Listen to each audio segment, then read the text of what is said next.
หลายคนรอชีวิตที่สมบูรณ์และมั่นคง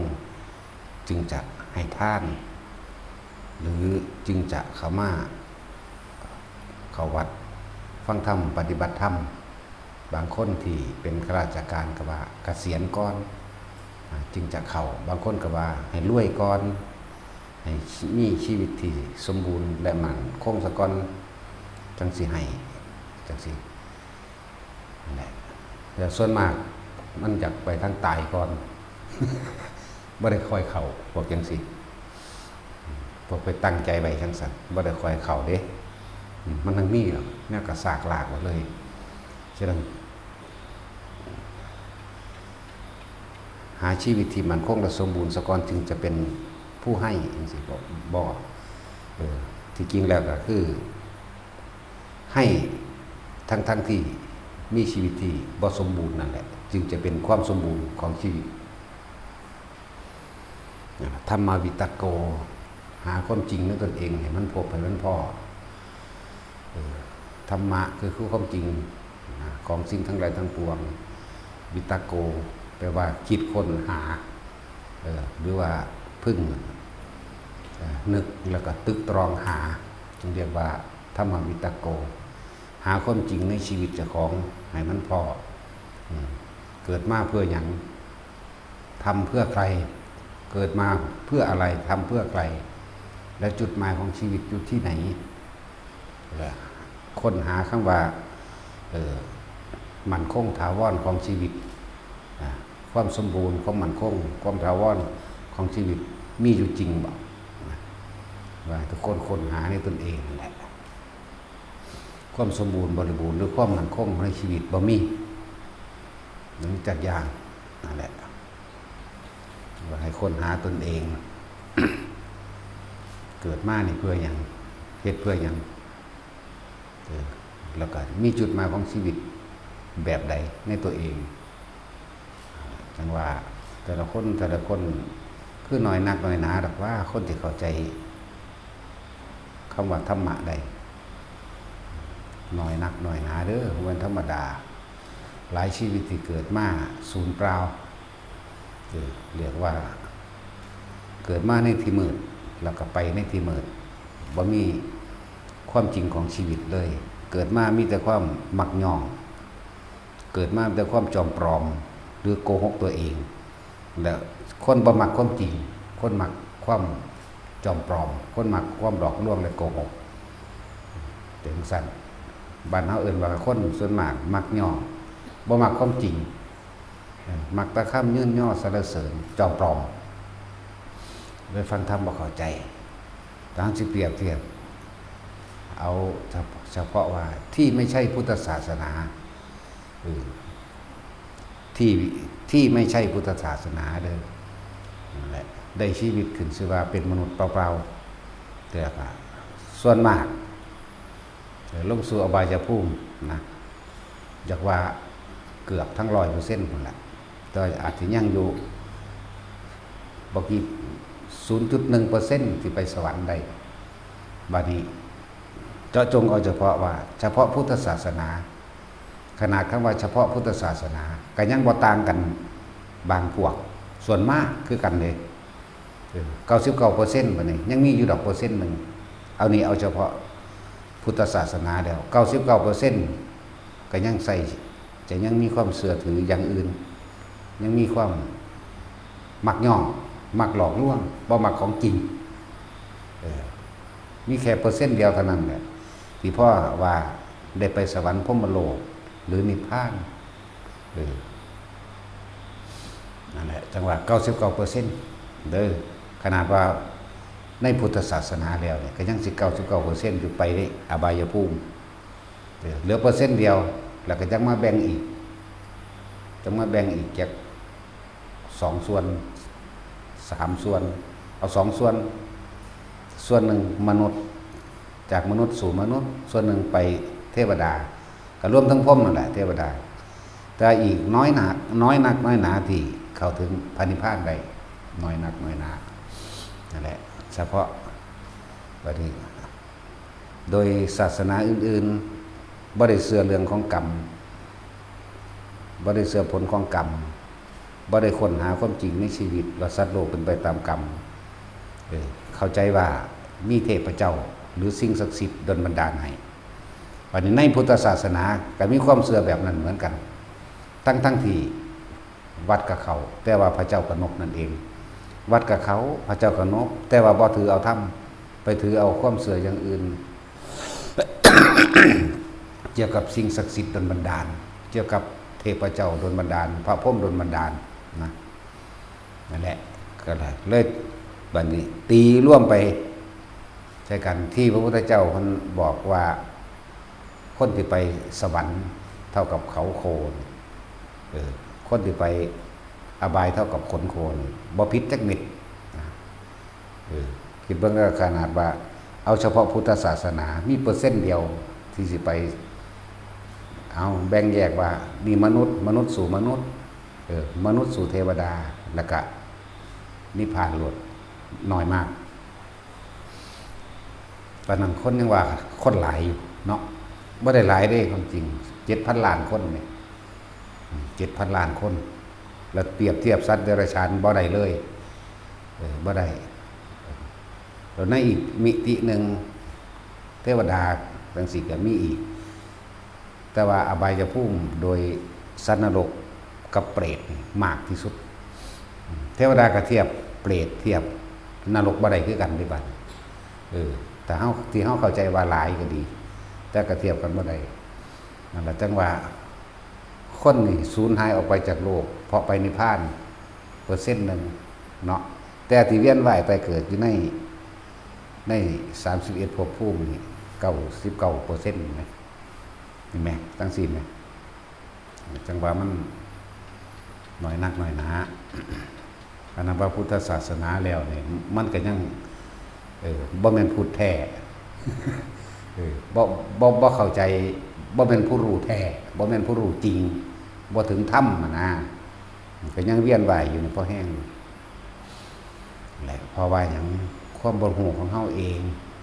ความอยากได้อยากดีอยากมีอยากเป็นนั่นแหละโลภโกรธหลงนั่นแหละอวิชชานั่นแหละบังไว้ความบ่รู้นั่นแหละบังไว้เฮ็ดให้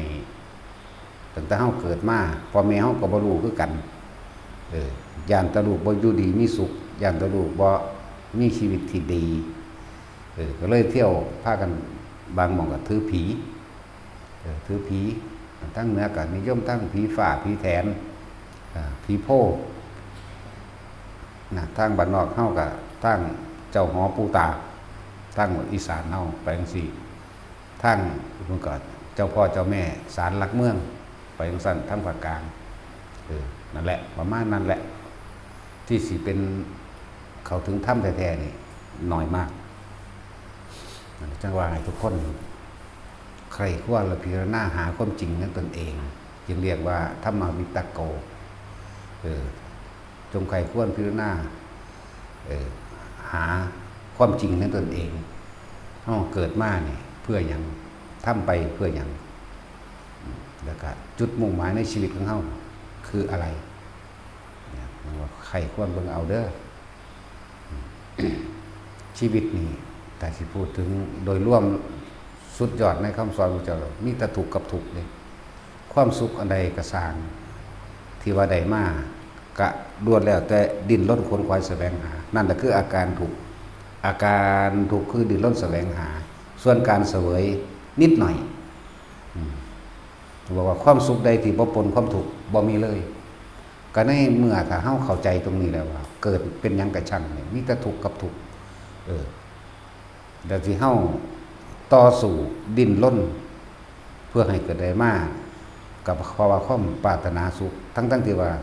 สุขในการเวียนว่ายตายเกิดนี่สิบ่ปนทุกข์เลยนี่บ่มีแล้วเฮาเป็นหยังคือบ่ต่อสู้เพื่อให้มันพ้นทุกข์ไปเลยดับทุกข์ไปเลยนะดับออกไปเลยจากตัณหาอุปาทานนะขาดออกไปเลยคือบ่ต่อสู้ตัวนี้โลดนะก็ในเมื่อทางโลกก็ใช้ชีวิตก็ต่อสู้ดิ้นรนเพื่อให้ได้มาซึ่งอาหารต่อสู้ดิ้นรนเพื่อมาซึ่งเสื้อผ้าอาภรณ์เครื่องประดับประดาต่างๆดิ้นรนต่อสู้เพื่อให้ได้มาซึ่งที่อยู่อาศัยจีดินจีดอนดิ้นรน ต่อสู้เพื่อสิรักษาสุขภาพเอาไว้คือความเจ็บไข้ได้ป่วยนี่นะเป็นนั้นก็ว่าต่อสู้มันดับทุกข์ไปโลดไหมเนาะคือว่าให้มันสิ้นออกไปจากความอยากตัวนี้ไปโลดนั่นแหละ ทั้งว่าเกิดมาเพื่อหยังโดยโลกิยะสัตว์โลกทั้งหลายก็ดิ้นรนเพื่ออาหารเพื่อที่อยู่อาศัยเพื่อเครื่องประดับประดาเสื้อผ้าอาภรณ์ต่างๆเครื่องประดับสร้อยตุ่มหูกุนทนแหวนเพชรนั่นนี่ตลอดทั้งชื่อเสียงนี่ประดับประดาแล้วก็ต่อสู้เพื่อให้มีสุขภาพแข็งแรงตอนมันแข็งแรงบ่ท่านต่อสู้หาเงินตอนที่มันแข็งแรงบ่ท่านต่อสู้ตอนที่มันแข็งแรงอยู่เด้อฟังดีๆบ่ท่านได้ต่อสู้คือหาเงินหาบ้านหายศธรรมดาศักดิ์เกียรติยศคำสรรเสริญเงินย่อต่างๆนี่ดิ้นรนหาตัวนี้อยู่ที่อยู่อาศัยได้มากเงินได้มากเครื่องประดับประดาได้มากแต่ว่าเวลามันป่วยแล้วต่อสู้เพื่อสิได้สุขภาพแข็งแรงขึ้นมาเอาเงินที่หามาได้ตลอดทั้งที่ดินที่ดอนที่อยู่อาศัยและทรัพย์สมบัติอันเป็นเครื่องประดับประดาต่างๆขายมันเพื่อเสียเอาเงินไปซื้อสุขภาพขึ้นมาคือไปรักษาตัวเองให้หายจากอาการเจ็บป่วยนั่นแหละแน่เห็นบ่ล่ะสุดท้ายมามันก็มาจังซี่อยู่คือเก่าอยู่การดิ้นรนต่อสู้เพื่อให้ได้มาในตัณหาอุปทานของเจ้าของเองเพื่อให้ได้ที่อยู่อาศัยเพื่อให้ได้อาหารอย่างดีเพื่อให้ได้เครื่องประดับประดาและเครื่องอำนวยความสะดวกมื้อนี้จังซี่ล้วนแล้วแต่มีแต่ความทุกข์ปนไปทั้งนั้นเลยเนาะเฮาคือบ่ต่อสู้เพื่อให้มันดับทุกข์ไปเลยเพื่อให้มันพ้นทุกข์ไปเลยอันการต่อสู้ตัวนี้บ่ได้ต่อสู้กับผู้อื่นสำเร็จการต่อสู้เพื่อที่จะทำให้ตัวเองดับทุกข์พ้นจากการเกิดถ้าพ้นทุกข์ก็ดีต่อสู้กับตัวเองล้วนๆเด้บ่ไปขอความคิดเห็นจากไผบ่ได้ไปขอความคิดเห็นจากไผบ่ต้องไปขอกำลังสำรองจากไผแล้วก็บ่มีผู้ใดซอยผู้ใดได้พร้อมตนล้วนๆฉะนั้นต่อสู้กับความคิดเจ้าของนี่ได้บาดนั่นแหละวิธีต่อสู้เพิ่นก็ประทานไม้เฮาบ่แห้งแล้วเพิ่นก็บอกแนวบอกทางบอกความจริงไม่เฮาเบิดล่ะอานาปานสตินั่นแหละลมหายใจเฮาเองการควบคุมความคิดกับตัวเฮาเองควบคุมความคิดเฮาเองได้บาดนี้บ่มีผู้ใดมาควบคุมความคิดภายในเด้อลองบอกเลยมึงอย่าคิดแนวนี้มันก็คิดคือเก่ามันก็สวนกันคือเก่านั่นแหละแน่ความคิดนี่เป็นอิสระของภัยของมันบ่มีกงขังความคิดใดบ่มีโซ่ตรวนผูกไว้ได้ความคิดนี่ตัวเฮาเองต่างหากเฮาต้องควบคุมตัวเองต้องต่อสู้กับความคิดตัวเองนี่แหละคือต่อสู้เพื่อความดับทุกข์หรือพ้นทุกข์ค้นหาในตนเองค้นหาความจริงในตนเองเฮาเกิดมาเพื่อหยังถามเจ้าของนั่นน่ะวิตกเลยคือการนึกการตรึกตรองค้นหาความจริงจึงเรียกว่าธรรมวิตโกตึกตองเบิ่งกูตึกเกิดมาเพื่อหยังกูนี่นี่แล้วแต่กูทำไปเพื่อหยังกูนี่เห็นมั้ยแล้วจุดหมายของชีวิตของกูนี่คือหยังกูนี่แล้วค้นเข้ามาหาความจริงในตนเองการได้มาของทุกสิ่งทุกอย่างที่จะไม่ได้มาด้วยการต่อสู้ที่จะได้บ่ได้มาด้วยการความทุกข์นี่บ่มีจักอย่างแต่การเสวยความสุขเพียงนิดหน่อยเหมือนรสแห่งกามนั่นแหละมีรสชาติเพียงแค่ชั่วขณะหนึ่งแต่ความทุกข์นั้นทั้งวันทั้งคืนเด้คือคู่ตัวผัวเมียนี่เมื่อได้เป็นผัวเป็นเมียกันแล้วแสวงหาที่อยู่อาศัยอาหารเครื่องประดับประดาเครื่องอำนวยความสะดวกนะเจ็บไข้ได้ป่วยมากก็ต้องรักษากันนี่บ่มีการต่อสู้ใดๆเลยที่บ่ปนไปด้วยทุกข์บ่มีการใดมาใดๆเลยที่บ่มีทุกข์ปะปนนั่นแล้วอะไรจังว่าคนให้ตนเองเด้อหาความจริงให้ตนเองบางคนบ่ทันได้เกิดมาบ่ทันได้เรียนหนังสือบ่ทันได้เข้าโรงเรียนตายก็ต่อสู้กับโลกซะก่อนมันก็ดีนั่นแล้ว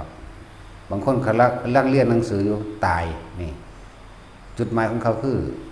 อยากให้เรียนจบม.3 มั่งม.6 มั่งปริญญาตรีโทเอกมั่งบางคนก็ตายตอนประถมมั่งบางคนก็ตายในอนุบาลมั่งอนุบาลบางคนก็ตายว่านั่นหยังบ่จักหยังซ้ํนี่นั่นแล้วบางคนก็ตายตอนรับปริญญานั่นไปหั่นแล้วเลยว่าถามเจ้าของดีๆบัดนี้เบิ่งพวกที่ตายตอนแก่ตอนเฒ่าแล้วสิ่งที่เขาหามามันก็ยังคงเป็นของเดิมอยู่แผ่นดินนี้มีมานานมันก็อยู่ตะมันแต่ว่าเฮาต่างหากเข้าไปยึดมันบ่ได้ยึดเฮามันบ่จักได้เฮาที่ดินบ่มีมันไปแล่นหาว่ากูอยากได้มึงเด้บ่มีมันอยู่ตะมันบ่มีที่ดินนี่เท่านั้นไร่เท่านี้ไร่แล่นไปหาตาสินก็อยากได้เจ้าเอาข่อยใน100ไร่บ่มีงัวก็เหมือนกันควายก็เหมือนกันมันก็บ่ได้แล่นไปว่าตาสินจะมาเอาข่อยไปเป็นเจ้าของเลยมันก็บ่ว่ามันอยู่ตะมันหมาก็เหมือนกันบัดนี้มันก็บ่ได้แล่นไปเอามาเป็นเจ้าของแน่เด้มีแต่เฮาได้ไปหามันมาเนาะแต่ทุกสิ่งทุกอย่างที่ได้มานะคือบ่ผ่านการต่อสู้ดิ้นรนบ่มีและทุกสิ่งทุกอย่างที่ได้มาแล้วนี่ที่บ่มีความทุกข์ปนอยู่ในหันบ่มีบอกเลยว่าไม่มีความสุขใดที่ไม่มีความทุกข์ปะปนอยู่ในความสุขนั้นๆและความทุกข์นั้นปะปนในความสุขนั้นๆมากที่สุดถึง 99% หมดแล้วเอาเปรียบเทียบกันง่ายๆคือเฮาได้ผัวได้เมียนั่นแหละความสุขเพียงชั่วคราวที่สุดแค่เพียงน้ำนั่นเด้แนวมื้อนี้หลังจากนั้นก็มีแต่ความทุกข์อันนี้พระพุทธเจ้าก็สอนเด้อบ่แม่นว่าเฮาขึ้นเว้าขึ้นมาเอาเองพร้อมความสุขแห่งกามราคะทั้งหลายอันเป็นรูปรสแห่งสตรีและบุรุษทั้งหลายมีที่สุดเพียงใดพระเจ้าข้าที่สุดแค่เพียงน้ำแน่ก็แม่นความเพิ่นตัวน้ำออกแล้วมันก็บัดก็นอนคิดสิไปหากินหยังนอมื้ออื่นนี่กูสิไปหางานไสนอกูสิไปจังไดนอแน่มีแต่ทุกข์กับทุกข์แต่ว่าไม่รู้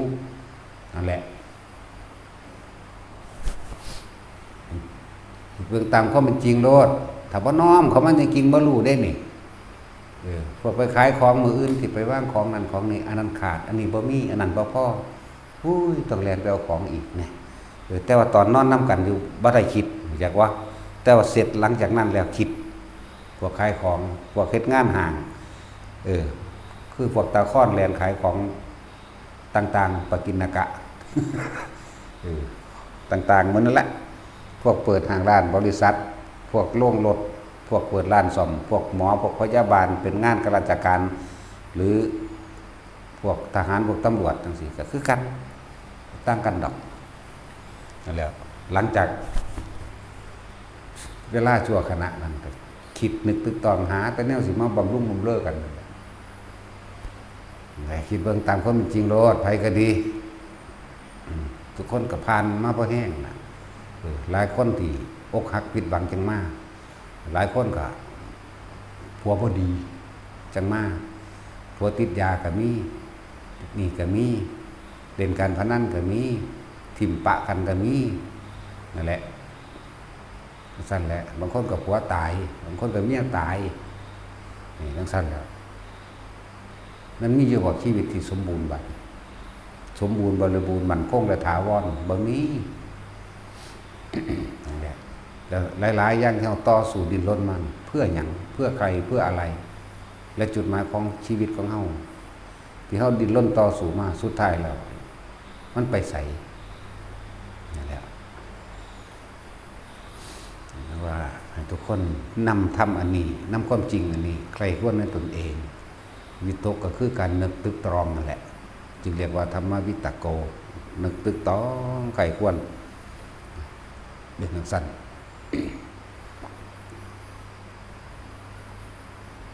สิ่งทั้งหลายทั้งปวงที่ทุกๆคนได้มา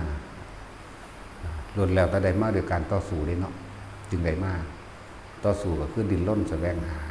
มันบ่แม่นธรรมดาได้ต่อสู้จริงๆเด้บางที่ไปทำการทำงานต่อสู้กับความอดความทนเจ้าของเองความเพียรพยายามเจ้าของเองต่อสู้กับเพื่อนร่วมงานในหมู่พวกบ่กันแหน่กันแหน่ เสียดสีทิ่มแท่งดูถูกกันบางที่กับติดต่อสู้กับอารมณ์ตัวเองกับเจ้านายเจ้าของห้างร้านบริษัทเบานั่นเบานี่ให้บ่ถูกใจเขานั่นต่อสู้ล่ะบ่แม่นเอาปืนไปยิงกันดอกเรื่องคำว่าต่อสู้ในที่นี้ก็ดีเรื่องต่อสู้ในเอาฆ่ากันตายเลยก็มีได้บัดนี้นะมันก็ล่ามไปถึงการฆ่ากันตายได้ก็มีได้บัดนี้นั่นแหละบ่มีจักอย่างเลยความสุขใดที่จะได้มาโดยไม่มีการต่อสู้นี่ไม่มีนะครับความสุขใดที่ไม่มีความทุกข์ปะปนก่อนที่จะได้ความสุขนั้นก็ไม่มีชีวิตนี่ก็มีคือการต่อสู้เนาะเป็นยังคือว่าสู้กับใจเจ้าของบัดนี้เป็นยังคือว่าสู้กับความคิดเจ้าของนั่นแหละซึ่งบ่ได้มีผู้ใดเป็นเจ้านายบ่ได้มีที่คุ้มขังพอต่อสู้กับตัวเองเด้อนั่นแหละเพราะสันสิว่าบอกคนที่บ่มีธรรมะมักสิพูดว่าเป็นน้ำคนนั้นเป็นน้ำคนนี้โยนความผิดให้ผู้อื่นเบิดเวลาบ่ได้ดังใจบ่ได้ว่าสมบัติในตัณหาที่จะของอยากได้เป็นน้ำอีนั่นเป็นน้ำบักนั่นเป็นน้ำรัฐบาลเป็นน้ำฝนตกแห้งโพดแดดคักโพดแล้วบ่ได้ไปนั่นบ่ได้นี่โทษออกอื่นๆเบิดเลยแต่ว่าบ่เคยโทษตนนี่คือคนบ่มีธรรมเขาสิโทษผู้อื่นแล้วก็โทษไปหาสิ่งศักดิ์สิทธิ์พร้อมเลยไปดินฟ้าอากาศก็โทษเด็กโทษดินแข็งแกนขุดยากโทษดินเละเละก็มีโทษฝนตกโทษน้ำท่วมโทษไปเบิดนี่แหละเอาไปว่าเทวดาบ่ได้รู้เรื่องหยังก็โทษเทวดา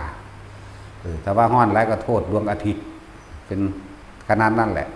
ได้เฮ็ดนั้นมีบ่ได้ดังใจเจ้าของมันฮ้อนแมงพอศูนย์กูอยาก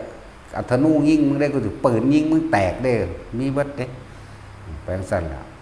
แต่วันฝนตกก็โทษฝนโทษลมเฮ็ดบ่ได้หรอกฝนตกนะแปลงสั่นแหละเทวดาบ่รู้เรื่องหยังก็โทษเทวดาอีกบ่มีตาบ่กูทุกข์กูยากก็ว่าเด้แปลงสั่นแล้วบ่มีธรรมบัดไปขอเขาก็ไปขอได้บัดนี้เนาะนั่นแหละพิจารณาเข้ามาส่วนผู้รู้ความจริงตามพุทธเจ้าสั่งสอนใครก็ละพิจารณาหาในแล้วอันนี้เลื่อนมาพุทธะเลื่อนมารู้เลื่อนมาตื่นรู้ตื่นแล้วทุกสิ่งทุกอย่างเกิดขึ้นจากตนไม่ได้เกิดขึ้นจากคนอื่นฉะนั้นจงพยายามควบคุมในตนวิญญาณละตนกับความคิดก็เลยต้องต่อสู้กับเจ้าของเองบัดนี้นี่ตั้งหากชนะคนอื่นหมื่นแสนล้วนแล้วแต่เป็นความพ่ายแพ้ชนะตนเพียงหนเดียวในความอดทนมั่งในความเพียรมั่งนั่นแหละสิเป็นก้าวย่างแห่งชัยชนะทั้งปวงถามตัวเองมันได้ชีวิตที่สมบูรณ์มีหรือยังแต่ละคนมันบ่มีเด้เขาว่ามันคงถาวรสมบูรณ์อย่างที่ว่ามานั่นแหละโอ้ยเขาวัดตะหน่อยโพดว่าเด้เท่าก้อนจังเข่าเสือกตายวัดระบดจังสิเกษียณก้อนจังสิเข่าว่าข้าราชการเขาว่าเนาะตายอีกบางคนก็บ่ตายแต่พิการนี่มันไปหันเด้หลายแบบหลายอย่างนั่นแหละเพิ่นจึงให้พวกเขานั่นสั่งสมบุญสั่งสมกุศลโดยการให้ทานมั่งบัดนี้ยับเขามาเรื่องท่านคุยเรื่องท่านก็ยังมาขอนั่นแหลกนี่อยู่ขอน้ำเทวดาอินพรหมได้เจ้าของเฮ็ดเอาแต่แท้ก็ยังไปขอน้ำเขาบ่ต้องเว้าแล้วเรื่องศาสนาอื่นๆขนาดคำว่าพุทธศาสนามันยังบ่ทันได้เข้าถึงคำว่าธรรมความจริงอยู่เลยเป็นอันเดียวกันกับเขานั่นแหละนั่นเจ้าสิใส่ชื่อว่าพุทธก็สร้างชื่อมันซื่อๆได้นั่นศาสนาพุทธซื่อๆเด้บ่ต่างกันเลยกับฮินดูซิกบ่ต่างกันเลยกับบ่แม่นอันฮินดูกับคริสต์กับอิสลามบ่ต่างกันเด้เพราะว่าพวกนี้เป็นพวกขออีหยังก็ขอทั้งที่เจ้าของเหือหน่อยเหือยางอยู่พวกคำว่าพุทธก็ขอกะอันเดียวกันกับเขาขัดออกไปนี่เป็นประเภทเทวานิยมเหมือนกันทั้งเบิดขอสิ่งศักดิ์สิทธิ์เชื่อเลิกงามยามดีอันเดียวกันเบิดเชื่อวันเดือนปีเกิดกันเดียวกันเบิดเชื่อปี เชื่อต้นไม้และภูเขาเชื่อต่างๆนี่ไปทั้งพุทธพุทธศาสนาบ่แม่นศาสนาแห่งความเชื่อเด้เป็นศาสนาแห่งความจริงเป็นหนทางแห่งความจริงแต่ว่าจริงนี่ตัวเองต้องเดินเองเด้บ่แม่นผู้อื่นเอาให้นั่นแหละว่าให้ทุกคนใครควรพิจารณาน้อมเข้ามาในตนน้อมเข้ามาคักๆบางใดมันสมบูรณ์บริบูรณ์ครอบครัวที่สมบูรณ์มีอยู่บ่บางคนก็ตายแต่น้อยพ่อแม่บางคนก็ว่ามีลูก9 คนตายแล้ว3ก็มีเนาะบัดนี้บางคนก็โอ้ยมันไปเอาผัวเรายินแต่ข่าวว่ามันร่ำรวยมันบ่มาเบิ่งแม่จักเทื่อดอกนะสารพัดเนาะบางคนก็โทษหลายๆอย่างบ่มีครับว่าสมบูรณ์บ่มีมีแต่อนิจจังกีรังอย่างยืนบ่มีหาความกีรังอย่างยืนบ่ได้นะมีแต่อนัตตาจากกันคือเก่า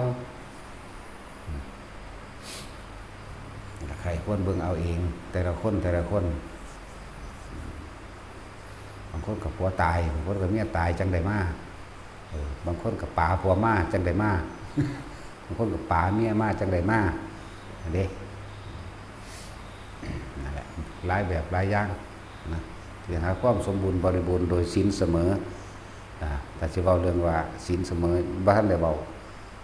น่าสิว่าคำว่าศรัทธาเสมอมีความเชื่อและความเห็นเสมอกันส่วนศีลบางครั้งมันก็บ่เสมอกันดอกจาคะความบริจาคก็จะขึ้นอยู่กับศรัทธาเหมือนกันศรัทธาจึงเป็นหัวหน้าทั้งเบิดครอบครัวที่มีศรัทธาเสมอกับบ่มีหรอกเป็นทั้งผัวเมียกันแท้ๆกัน2 คนแท้ๆก็ยังหาความเสมอภาคบ่มีศรัทธาเสมอจาคะบ่เสมอก็มีคำว่าจาคะแปลว่าให้โดยใจบริสุทธิ์คำว่าจาคะนี่ให้ขาดจากความเห็นแก่ตัวบ่ปรารถนาสิ่งใดเป็นเครื่องตอบแทนเด้จาคะบัดนี้2 ผัวเมียนี่เป็นคนมักท่านเหมือนกันแต่ว่าบางที่สั้นอีนั้นให้มันเห็นหยังแต่สั้นกระดอกนั่นเห็นบ่มันบ่เสมอว่าผู้ผัวกันว่าให้แล้วก็แล้วเด้บ่ได้คิดหยังแต่ผู้เมียก็ยักก็มีเด้บัดนี้ก็กลับกันผู้ผัวก็เหมือนกันอุ้ยไปให้มันเห็นหยังเด้มันด่าเก่งๆเลยหานขี้หลักนี่ก็เป็นจังซี่ก็มีนั่นแหละถ้าสิหาสิ่งเสมอมันก็ยากอยู่หรอกศรัทธาเสมอศีลเสมอจาคะเสมอปัญญาเสมอถ้าศรัทธาไปอันเดียวกันได้อยู่บ่อัดบ่เถียงแต่ความบ่เสมออย่างอื่นก็มีอยู่ในหันแหละมันจึงบอกว่าโลกนี้บ่มีความสมบูรณ์หรอกความบ่สมบูรณ์นั่นแหละคือความสมบูรณ์ของธรรมของความจริงเข้าใจว่าล่ะโลกนี้สมบูรณ์บริบูรณ์ที่สุดโดยอนิจจังทุกขังอนัตตานั่นแหละคือความสมบูรณ์บริบูรณ์ของโลกคือความบ่เที่ยงแท้แน่นอนนี่แหละนี่แหละสมบูรณ์โดยอนิจจังสมบูรณ์โดยความบ่เที่ยงแท้แน่นอนสมบูรณ์โดยความพัดพรากจากสิ่งที่รักสมบูรณ์โดยความทุกข์สมบูรณ์โดยความตายสมบูรณ์แท้อันนี้ที่จะไปหาความสมบูรณ์ของชีวิตและครอบครัวบ่มี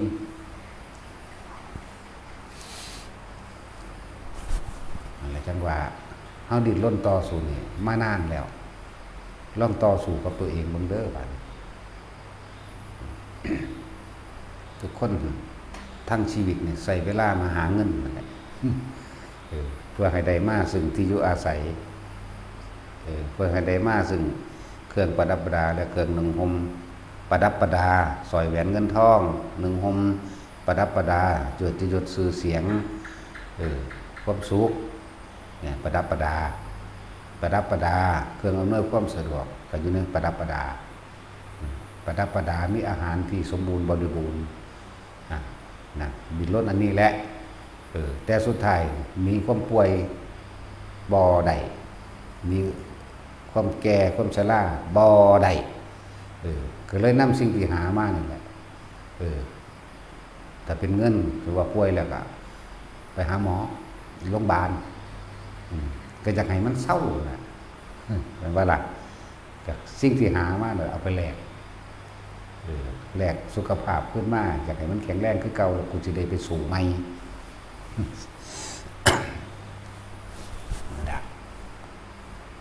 ผมบอกว่าถ้าเฮาเข้าใจธรรมะถึงเฮาเข้าใจความจริงของชีวิตเฮาเข้าใจอริยสัจความเกิดเป็นทุกข์นี่ความแก่เป็นทุกข์ความเจ็บไข้ได้ป่วยไม่สบายเป็นทุกข์พัดพรากจากสิ่งที่รักเป็นทุกข์และความตายเป็นทุกข์สาเหตุของทุกข์ของความอยากแต่เฮาได้เกิดมาแล้วเกิดมีครอบครัวแล้วยังแล้วหรือว่าท่านมีครอบครัวก็สร้างเอาไปใครควรพิจารณาเบิ่งเด้อแต่ว่าความอยากรวยก็มีอยู่เป็นนั้นคือบ่ปฏิบัติธรรมไปพร้อมๆกันเพราะการปฏิบัติธรรมบ่แม่นว่าสิว่าให้มันเต็มสูตรเต็มรูปแบบหรอกก็ค่อยๆทำความเห็นให้มันตรงกับความจริงของโลกความจริงของเกิดความจริงของแก่ความจริงของแต่เจ็บของตายความจริงของสัตว์โลกเป็นไปตามกรรมความจริงคือความสำเร็จใดๆก็ต้องเฮาเฮ็ดเอาเองบ่นี่แม่นั่นแหละก็ปฏิบัติธรรมไปพร้อมตัวปฏิบัติธรรมมันก็บ่ได้แม่นของยากอีหยังเพียงแต่ว่าหาวิหารธรรมเป็นเครื่องอยู่คือลมหายใจเฮานี่แหละอานาปานสติหรือทรงฌานเจริญฌานเฮ็ดไปเถอะปนกันไปครับหาเงินนั่นแหละแล้วเฮาสิได้สุขภาพดีสุขภาพจิตก็แข็งแรงเวลาอกหักผิดหวังทิ่มลงไปอันนี้จังทุกขังอนัตตาเวลาบ่ได้ดังใจทิ่มลงไปกดข่มตัวเองโดยตัวเองกดข่มตัวเองโดยตัวเองคือเอาธรรมะนั่นแหละมากดมาข่มมันไว้มาปลอบประโลมมาเป็นเครื่องอยู่ของทั้งใจของความคิดนั่นแล้วบัดนี้พวกนี้สุขภาพกายก็ดีคนเฮาคิดมากจนป่วยก็มีประสาทไปเลยก็มีฆ่าตัวตายก็มีนั่นแหละคิดมากก็เรียกว่าถ้าคนที่ปฏิบัติธรรมไปนำมันสิมีทางออกมีทางออกโลกปัญหาทั้งโลกแก้โลกบ่ได้หรอกสุดท้ายปัญหาทั้งโลกสูงสุดคือการใส่กำลังฆ่ากันตอนนี้ส่วนธรรมแก้ปัญหาโลกใดเพราะเห็นตามความเป็นจริง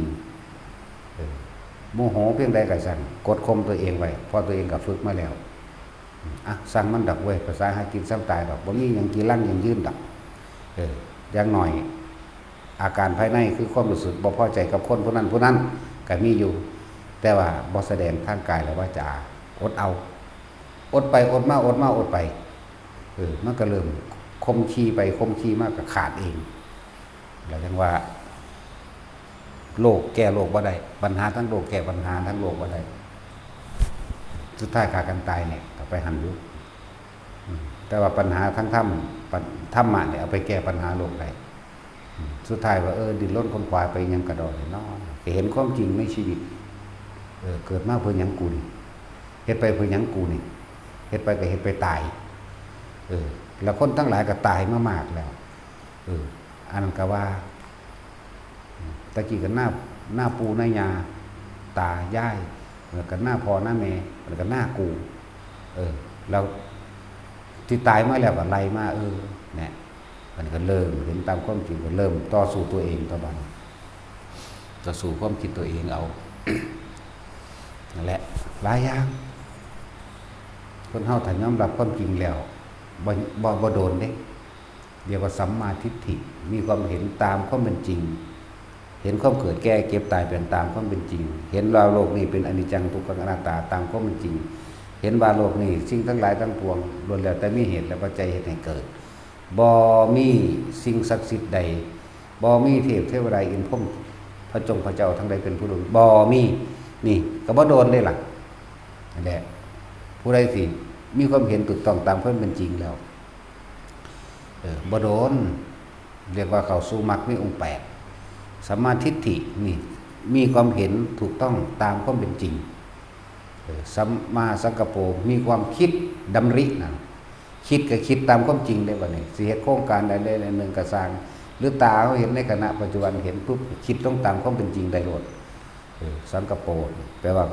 ดำริชอบตามความเป็นจริงนั่นแหละตามความเป็นจริงแล้วสัมมาวาจาก็เกิดเว้าก็เว้าตามความจริงเว้าสิ่งที่เฉพาะเป็นประโยชน์บ่เป็นโทษต่อไผ บอกว่าเดินไปก็บ่เป็นโทษต่อตนนั่นแหละนั่นก็ไล่ไปสมากัมมันโตการกระทำถูกต้องตามความจริงแน่กระทำสิ่งใดก็สร้างกระทำตามเป็นจริงบ่ได้กระทำตามความหลอกลวงสัมมาอาชีวกับประกอบอาชีพสุจริตต่อไปรู้แล้วการทำร้ายผู้อื่นคือการทำร้ายตนเองโกรธผู้อื่นคือทำลายตัวเองอย่างคาดไม่ถึงโดยเฉพาะความโกรธนี่ใครเป็นผู้รับโทษก่อนบุคคลที่เราโกรธบ่หรือตัวเราเองคิดเบิ่งเด้อตัวเฮาเองนี่เป็นผู้รับก่อนนั่นจังซั่นแล้วกระทำสัมมาอาชีวะสัมมาวายโมความเพียรชอบตามความเป็นจริงคำว่าชอบคือบ่ไปเบียดเบียนเด้เป็นอยู่โดยธรรมเป็นอยู่โดยชอบธรรมนี่ก็ชอบโดยบ่ไปเบียดเบียนผู้ใดผู้หนึ่งผู้ใดก็เห็นดีเห็นงามเลื่อนว่าชอบธรรมนั่นแหละก็สัมมาสตินี่ระลึกนึกถึงอันนั้นควรอันนี้บ่ควรนี่นึกถึงแต่ว่าควรและบ่ควรสติโดยการใช้ชีวิตร่วมกันสะก่อนร่วมกันกับสัตว์โลกน้ำกันนี่แหละร่วมกันกับหมู่คนทั้งหลายนี่แหละอันนี้ควรอันนี้บ่ควรคนนั้นเป็นจังสั่นคนนี้เป็นจังสี่ลูกนั่นแหละเหมือนกับว่าเมตตาหรือการให้ทานต่างๆก็สร้างอยากให้ทานหรือเมตตาแบบคนโง่คนไม่รู้เรื่องว่านี่เฮ็ดให้ผู้นี้เนี่ยคนผู้นี้สินำสิ่งเหล่านี้ไปเป็นโทษต่อผู้อื่นได้มากแล้วโทษนั้นก็ย้อนขึ้นหาตนเนี่ยคนผู้นี้เป็นคนดีเป็นคนมักช่วยเหลือสังคมจังซี่เมตตาให้ไปคนผู้นี้สิแจงออกไปเป็นประโยชน์ต่อผู้อื่นโอ้อันนี้ควรอันนี้บ่ควรนี่สติก็จะว่าสัมมาสตินี่บ่ทันได้แม่นสติเข้าโดยภายในสติภายในคือเป็นผู้นึกถึงลมหายใจตัวเองนะนี่สติโดยทางธรรมบัดจังซั่นมันก็กลายเป็นสัมมาสมาธิเองจิตก็ตั้งมั่นเองเด้ถ้าถือกันนึงแล้วอันอื่นเป็นเครื่องรองรับเบิดสัมมาทิฏฐิเป็นหัวหน้าเป็นเจ้าหมู่เจ้ากองถ้าถูกต้องแล้วทั้ง7อย่างเนี่ยเป็นแต่เพียงผู้เดินตามมันเป็นอันเดียวกันเลยล่ะจังซั่นแหละเลยเป็นสัมมาสมาธินั่นจิตตั้งมั่นจิตตั้งมั่นขึ้นมาเองดอกเมื่อว่าแต่สัมมาสมาธิมันฮอดเป็นแล้วก็สัมมาวิมุตติไปเลยพุ่นแล้วนั่นแหละฝึกเอานั่นก็ดีโลกนี้ถ้าบุคคลผู้ใดอยู่โดยชอบประกอบโดยธรรมอันเป็นมรรคมีองค์8นี่โลกนี้สิบ่ว่างจากพระอรหันต์แม้นพุทธเจ้าสิเกิดขึ้นว่าเกิดขึ้นก็สร้างก็ยังมีพระปัจเจกนั่นแหละพระอรหันต์ก็เลยสะสมเอาไปก็ดีความอยู่ประกอบชอบโดยธรรมจังซั่นมรรคทั้ง7เป็นแต่พวกเดินตามทั้งเบิดนั่นแหละแต่สัมมาทิฏฐิตัวเดียวถูกต้องแล้วจังซั่นขึ้นอยู่กับตนเองบ่ได้นี่บ่ได้ขึ้นอยู่กับไผได้นี่เนี่ยนั่นแหละจังว่าต่อสู้กับตนเองล่ะ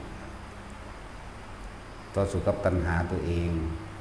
ต่อสู้กับอุทานตนเองอารมณ์ตนเองแต่เห็นตามความเป็นจริงได้แล้วว่าโลกนี้หาความจริงแล้วยืนบ่ได้ทุกอย่างเกิดมาตายแตกดับถ้าโลกมันมีก็ทั้งแตกดับเนาะลองเบิ่งแล้วว่าสิ่งใดสิ่งหนึ่งเกิดเป็นธรรมดาสิ่งนั้นก็ดับเป็นธรรมดานี่แหมโลกนี้เกิดแล้วพระได้จากหูต้นกำเนิดโลกก็ไปอ่านเบิ่งในอคัญญสูตรอ่านฉบับเต็มมันเด้อโอ้ยสละสลวยสวยงามบอกละเอียดละออเป็นอย่างนี้ซุมื้อนี่มันเป็นย่นย่อแม่นเฮาไปฟังมาเข้ากับประมวลข่าวๆเอาซื่อๆนึงเด้ซุมื้อนี้เบิ่งในวิสุทธิ์บ่แม่นเบิ่งในอันนั้นโลดในพระไตรปิฎกของสอธรรมภักดีแหละจังละเอียดละออดีอันอื่นเขาคอยตัดปุ่นตัดพี่ออกมาแล้วล่ะมันเลยบ่ละเอียดละออสวยงามบอกเบิดทุกรายละเอียดบอกฮอดว่ายังคือยังบอกว่าคนอายุเท่านี้อายุ100 ปีอายุ100 ปีมีฤดูหนาวเท่านี้มีฤดูร้อนเท่านี้บอกฮอดหายใจเท่านี้ธรรมดาค คนหายใจสั้นเท่านี้คนหายใจยาวเท่านี้มีฤดูเท่านี้ละเอียดครับมันหลายแต่อ่านเอาลืมละมันหลายโพด นั่นแหละนี่ในฉบับของสอธรรมภักดีเด้อมันไปอ่านเอาอันนั้นก็ตัดออกหลายโพดว่าจะเป็นมกุฎหรือจุฬาตัดออกหลายเขาก็อยากได้ลากเงาเขามุ่นเดิมมันอยู่เนาะโดนแล้วตลอกออกจากเล่มนี้เบิดนี่อันขึ้นมาก่อนมันคือฉบับภาษาธรรมภาษาธรรมภาษาของบ่แม่นเขมรเด้อก็อ่านเป็นไทยเฮานี่เด้บ่ได้อ่านอันสิบาเรโอยเด้มันบ่ได้แปลเด้อ่านก็ว่าไปไหนก็ว่าไปไหนอ่านแต่ว่ามันเป็นตัวภาษานั้นภาษาธรรมภาษาของก็อ่านเป็นสื่อเฮาบอกกันเดี๋ยวนี้แหละอ่านเป็นเล่าๆนี่เด้นี่อ่านเป็นภาษาเล่าๆเฮานี่ถ้าว่าขันหรือว่าโอโลดเด้นี่ใช่แล้วแต่ว่าซื้อก็ซื้อสมชายกับสมชายโลดเด้เสือบุญกับนายบุญกับนายบุญนายปุณณะโลดเด้นั่นใช่แล้วตาสินมันนี่ก็มีเด้ละสินนี่ก็มีเด้พ่มโสภาโลดเด้บ่ได้อ่านเป็นภาษานั่นเด้นั่นใช่แล้วมันคำว่าตัดออกหลายตะกี้ของเฮาอ่านหนังสือผูกเนาะเป็นผูกเต็มตู้บักใหญ่นึงล่ะอ่านก็อ่านเป็นภาษาเฮานี่แหละสาลาวเลยล่ะกูมึงเลยคักๆนี่แหละสมัยตะกี้เว้ากันก็เลยแต่กูมึงคักนั่นแหละจังว่าผู้ใดจังได้ที่มันหลายอย่างก็ต้องไปอ่านเอาแน่นแหละแต่ฟังบางอย่างมันเป็นตะคือหรอกว่าเธอบอกเขาไปอ่านแต่ห้าผู้อ่านอยู่เป็นประจำก็ยังหลงลืมอยู่เลยคือมันบ่อยากจำยังแล้วมันอยากถิ่มปั๊ดแล้วแต่มันสิพุทธจ้ะแล้วมันอยากถิ่มมันโมเมนต์มันอยากถิ่มแต่มันถิ่มไปเอาเองถิ่นนึกเอาจังสิก็นึกว่าออกได้บาดมันบ่ออกบาดมันจะออกมันก็เบาไปเลยปวกไปเลยเด็กนั่นแหละขนาดความคิดยังบ่เทียงเนาะ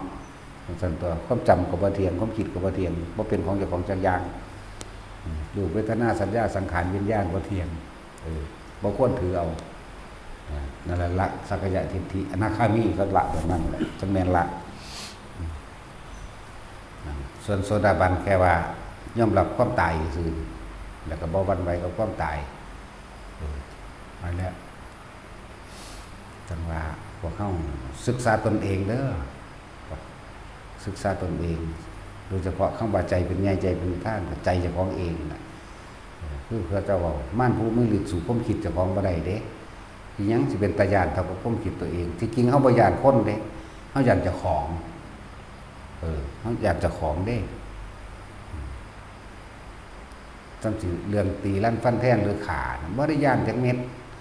แต่หนาความหนักกลัวที่สุดคือกลัวตัวเองกลัวความคิดตัวเองเพราะความคิดเฮาเองนั่นแหละพาเฮาเวียนว่ายแต่เกิดอยู่ตอนนี้เฮ็ดจังได๋เฮาสิควบคุมมันได้อย่างนั้นนั่นแหละจังว่ามันบ่มีผู้ใดควบคุมได้เด้นอกจากเจ้าของเป็นอิสระอีหยังคักคือหยังได้ความคิดนี่ขนาดนอนอยู่มันยังคิดได้เนาะก็ฝันนั่นเด้ซั่นเนาะตาสินนอนอยู่กับฝันไปนั่นแหละความคิดขณะนอนหลับหรือจิตขณะนอนหลับก็ว่าไปแสงสั้นมันมีอนุภาพที่อย่างนี้ได้นั่นแหละทั้งว่าสู่กับเจ้าของนั่นแหละ สู่กับคนสนะเป็นแสนเป็นล้านล้วนแล้วจะเป็นความพ่ายแพ้แก้วัฏฏะพ่ายแพ้แก้ตนหมดเลย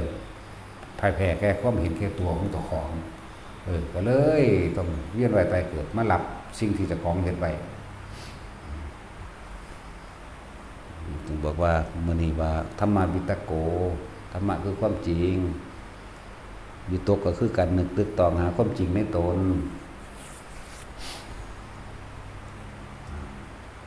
เราคืออยากให้เทศเป็นเรื่องธรรมะวิตโก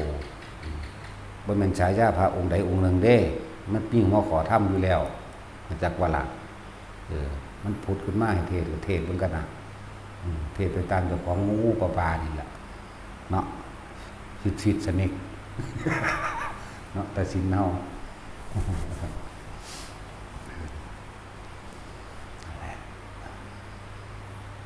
ทุกคนหันเข้ามาเบิ่งเจ้าของดีๆเด้อหากินไปตายบอกซุมื้อละว่าอันนึงสิโอ้ยกระดอกกระเดียไผก็ดีภาษาอยู่หากินซ้ำตายนี่เนาะอกหักผิดหวังกระทำลายเจ้าของเนาะ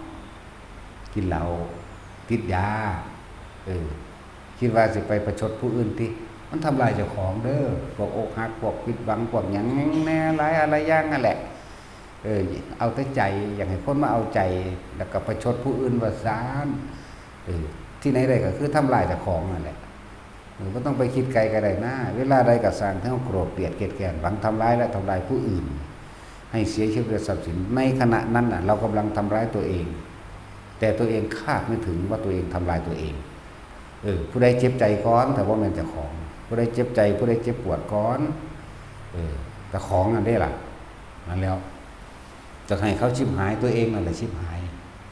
จากว่าล่ะจะให้เขาตายตัวเองนั่นแหละตายจากความดีตายจากศีลธรรมตายจากกุศลนั่นแหละมันตายจริงตายตอนนั้นปุ๊บมันก็ไปตามที่จะคล้องข้างไว้นั่นแหละอารมณ์ข้างไว้คิดว่าดีๆพระภิกษุสงฆ์เฮาบวชเข้ามาแล้วนี่มีโอกาสมากที่สุดนำมันเบิดมือเบิดขึ้นเลยทั้งขัดเลยจะไปสู่กับผายก็ยังบอกสู่กับใจตัวเองสู่กับความคิดแต่ของนั่นโลดเหตุจังใดมันสิหยุดได้เหตุจังใดมันสินิ่งได้นะเหตุจังใดมันสิท่านความคิดได้โดยบ่คิดตามสิ่งที่มันเป็นความคิดนี่บ่มีผู้ใดบังคับให้ได้ฟังดีๆโลดตัวเองเท่านั้นเด้คุ้มขังบ่ได้เด้ผูกร่างกายไว้ความคิดมันยังก็ไปอยู่เนาะเป็นอิสระเด้แล้วคำว่าอิสระคือบ่มีผู้ใดบังคับมันได้นอกจากตนนี่แหละมีแต่เฮาเท่านั้นแหละที่บังคับมันได้คือสติของตัวของเองนั่นแหละรู้จักอยู่แล้วแต่สิต่อสู้ผู้บ่สู้มันพ้นทุกข์ไปโลดสู้มันดับไปโลดเฮ็ดมันไปทีหลังหันเข้ามาเรื่องปฏิบัติก็เหมือนกันเอาเรื่องปฏิบัติวันนี้ก็สู้กับความคิดเจ้าของคักๆนี่เด้บาดความคิดความเคยชินของเจ้าของในความอยากได้อยากดีอยากมีอยากเป็นนี่เด้บาดนี่นั่นแหละว่าเฮ็ดไปเรื่อยๆบ่ต้องไปคาดกันนี่ความอยากเป็นไงบ่ต้องไปคาดนี่หวังว่ากูอยากเป็นนั่นเป็นโสดาหรือยังนอเป็นสกิทาคานาคาอรหันต์หรือยังนอนี่แหละจังว่าว่างความอยากตัวนี้ไว้เหมือนกันแต่ถึงจดปัจจุบันในขณะที่ตัวเองปัจจุบันที่เจ้าของเฮ็ดเองน่ะที่เรารู้รอกอันเรื่องนั้นมันคือพากันอยากเป็นแท้พระอรหันต์หูทิพตาทิพแบบนั้นพระอรหันต์เป็นจังใดความเป็นอยู่ของเขาเจ้าเป็นจังใดนั่งซึ่งลึงอยู่บ่ปากบ่ยิ้มบ่กินบ่หรือลอยหออยู่เลยเนาะเรือผู้ใดมาจังใดหูว่าละคิดความคิดของเขาเบิดบ่หูอดีตศาสตร์เขาเบิดพระอรหันต์เป็นจังซั่นบ่เขาคือพากันอันนั้นอันนี้แท้นั่นแหละอันนี้ก็คือการสู้กับตัวของตัวเองคือกันเด้อตัณหาอันละเอียดแม้นว่ามันสิเป็นมรรคานุภาพอันเป็นหนทางแห่งความดับทุกข์เลิกกระสร้างถ้ามีจุดหมายเดียวว่าสิบรรลุนั่นแหละวันนิพพานอย่างเดียวแหละบ่ต้องเป็นหยังดอกว่าแต่มันบ่มาเกิดนั่นแล้วตัณหานี่เป็นตัณหาละเอียดแต่ว่าเป็นหนทางเข้าถึงความบริสุทธิ์นะมรรคานุภาพวิสุทธิญาณหนทางนี้เป็นหนทางแห่งความบริสุทธิ์ให้รู้จักคำว่าปัจจุบันน้อมก็มาสู่คนปฏิบัติบัดคนที่ปฏิบัติแล้วว่าหาตั้งแต่ไปลำลึกยังมากไม่ดอกเรียกว่าเพียงแค่ปฐมฌานรู้ลมหายใจเขาออกกับมีอาการปิติเป็นเครื่องยืนยันเพียงแค่นี้เห็นอยู่แค่นี้ลมหายใจ กับอาการปิติที่เกิดกลางระหว่างหน้าผากที่พวกเขามาตั้งขึ้นไว้ฐานที่ตั้งแห่งจิตก็ว่าสมาธิแปลว่าจิตตั้งมั่นตั้งตรงไหนตั้งตรงฐานตรงไหนบอกความรู้สึกว่านวงอยู่นี่แหละกลางหน้าผากเท่านี้เองนี่เอาอยู่นี้ลมหายใจกับนวงนี่ก็พอแล้วส่วนนอกนั้นมันที่เป็นเอาเองดอกจนชั้นที่สองมันก็บ่มีความคิดถึงลมหายใจแต่ว่าความปิตินิ่มๆนวงๆเกิดขึ้นกลางหน้าผากก็เกิดเลยให้เฮ็ดจังไดต่อไปบัดนี้บ่ได้เฮ็ดหยังรู้มันซื่อๆรู้หยังรู้สึกตัวกับมันซื่อๆตัวที่3เป็นใดถึงความสงบเงียบปราศจากอันอื่นอันใดมารบกวนใดสงบเงียบชั้นที่3มีความรู้สึกโล่งโปร่งแต่คำว่าความรู้สึกโล่งโปร่งนี่กับบ่ทันได้แม่นเลยแต่พวกเขาไปถึงไหลไว้โซโลเซเลแล้วแต่ซื้อภาษาออกมานั่นแหละสุขเอกคตานี่สุขได้ที่จะเสมอด้วยความสงบเป็นไม่มีก็คือมันบ่คิดหยังเด้มันเลยบ่มีอาการหยังนี่ไปบางคนเฮามันบ่เคยเห็นมันบ่เคยพบพ่อบ่เคยเข้าสู่ความรู้สึกแบบนั้นได้ความรู้สึกที่บ่มีความรู้สึกแบบนั้นได้มันเลยสงสัยมันคือเป็นจังซี่เป็นคือจังบ่มีความคิดหยังหรือสิเป็นอัลไซเมอร์บ่ย่านเป็นบ้ามั่งย่านเป็นคนจื้อหยังบ่ได้อัลไซเมอร์มั่งเด้มันก็เลยแทรกแซงโดยการคิดหาเหตุผลอันอื่นน่ะนั่นแหละจึงบอกว่าทุกคนฟังไว้ดีๆแต่เฮาได้เพียงแค่ปฐมฌานแล้วขั้นที่2ก็เป็นเองขั้นที่3ก็เป็นเองขั้นที่4ก็เป็นเองจนถึงล่มดับทุกอย่างดับไปเลยเหลือแต่ว่างจังซี่เฮ็ดจังใดต่อไปบัดนี้เนี่ยจะเพิ่งเฮ็ดจังใดให้มันชินซะก่อนมันสิจับส่วนจับเงื่อนจับต้นส้นไปเองของมันดอกอย่าเพิ่งอยากเฮ็ดจังใดรู้กับความรู้สึกนี่ซะก่อน1รู้ลมหายใจเข้าออกแล้วก็อยู่กับเพียงหน้าผากนี่แน่ถ้าเกิดว่ามันหมุนขึ้นไปตรงบนหัวก็รู้อยู่กับหัวแม้นมีลมด้วยก็ช่างนั่นแหละแม้นมีอาการขนลุกขนพองสยองก้าวขึ้นมากก็ช่างเนื้อกระตุกก็ช่างหน้าตึงหน้าหยาหน้าชาก็ช่างลมเป็นหลักอยู่แล้วกับนิ่มนวลอยู่กลางหน้าผากไม่สิโยกซ้ายโยกขวาโยกหน้าโยกหลังก็ช่างสิ่งแรกคืออย่าถิ่มลมคือบ่ให้ไปคิดหาเหตุผลมันไอ้ตัวรู้สึกเฉยๆรู้สึกตัวเฉยๆนี่มันมีอยู่แล้วนี่รู้สึกตัวว่าขนลุกรู้สึกตัวว่าโยกซ้ายขวาหน้าหลังรู้สึกตัวว่ากระตุกรู้สึกตัวว่าตึงชาตามหน้ารู้สึกตัวว่ามีให้ไตหรือแม่งไตก็ว่าไปรู้สึกตัวว่าเหมือนดั่งกายลอยก็รู้สึกตัวรู้สึกตัวว่าเห็นแสงกระพริบกระพับเห็นแสงสว่างรู้สึกว่าได้กลิ่นแปลกๆกลิ่นเหม็นกลิ่นหอมรู้สึกว่าได้ฟังเสียงสิ่งอันเป็นโหยหวนหรือเสียงเทศนาหรือเสียงสวดมนต์หรือเสียงเล่นดนตรีส่วนมากสิเป็นดนตรีโบราณสำหรับเฮาบ่แม่นผู้อื่นบ่ฮู้ว่าเขาสิล็อกบัดทำบอกกับว่าลูกของเขาแต่ของเฮามันเป็นดนตรีโบราณบางที่ก็สีซ้อบางที่ก็เสียงของเสียงกลองปีกลองเป็นปีกลองลัมมานาสมัยตะกี้คนบุญใหม่วงจักรปีกลองยาวแห่นั่นแห่นี่อย่างนี้นะแต่ว่าเขาก็รู้สึกตัวตลอดบ่ไปคิดหาว่านั้นคือหยังเกิดขึ้นจากหยังไผเฮ็ดบ่ไปคิดหาแต่ว่ารู้แต่ว่าที่เว้ามาทั้งเบิดนี่ก็บ่ได้แม่นว่าเฮาเป็นทีเดียวแล้วเฮารู้เฮาบ่สงสัยหรอกเฮาก็สงสัยเป็นธรรมดาตะกี้ก็เป็นอยู่แต่ว่าที่เว้าให้ทุกคนฟังว่าคือบ่อยากให้เป็นนานเฮานี่เป็นนานมากๆบ่ต่ำกว่า20ปีตั้งแต่เฮ็ดว่าก็เป็นแบบนี้เป็นแบบเคลิ้มไปตามเสียงหรือคิดหาอันนั้นอันนี้มันมาจุดจับจุดได้ตอนอยู่กับหลวงตาจับจุดได้หลวงตาบอกว่าจะออกจากลมถ้ามึงออกจากลมน้ำใดก็สร้างมึงก็ทุกข์มานั่นมึงเกิดมานั่นก็เลยเข้าใจความหมายจะออกจากลมบัดเฮาก็นึกขึ้น ลมนี่มันต้องรู้สึกตัวน้ำตัวนะและจึงมาจับจุดได้บ่อยากให้ทุกคนเนินซ่าเสียเวลาบางคนมันก็เป็นบาไปน้ำอันนั้นเด้ไปน้ำอันเห็นนั่นเด้ไปอันมีเสียงบอกให้เฮ็ดทั้งสั้นเฮ็ดทั้งสี่มันเฮ็ดไปตามเสียงบอกก็มีได้บาดนี่ทั้งมีภาพมีเสียงความเฮ็ดไปตามมันอีกได้บาดนี่นั่นแหละแล้วเฮาบ่ได้เฮ็ด